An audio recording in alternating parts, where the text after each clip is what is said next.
આવો હતો અમારો વિદ્યાર્થી કાળ. અચૂક સાંભળો. ચોપડીઓની વચ્ચે વિદ્યાના ઝાડનું ડાળું અને મોરના પીછાને મૂકવાથી અમે હોશિયાર થઈ જઈશું એવી દ્રઢ માન્યતા હતી. એના કારણે અમારો આત્મવિશ્વાસ વધતો અને કપડાના થેલામાં કે રાસાયણિક ખાતરની થેલીમાં ચોપડા ગોઠવવા એ અમારું આગવું કૌશલ્ય હતું. ચોપડાઓ ઉપર પૂઠા ચડાવવા એ અમારા જીવનનો વાર્ષિક ઉત્સવ હતો.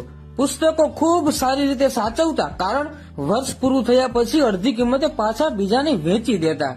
માતા પિતાને અમારા ભણતરની તો કોઈ ફિકર કે ચિંતા ન રહેતી. એ વર્ષોના વર્ષો વીતી જવા છતાંય અમારા માતા પિતાના પાવન પગલા ક્યારેય અમારી સ્કૂલ તરફ પડતા ન હતા.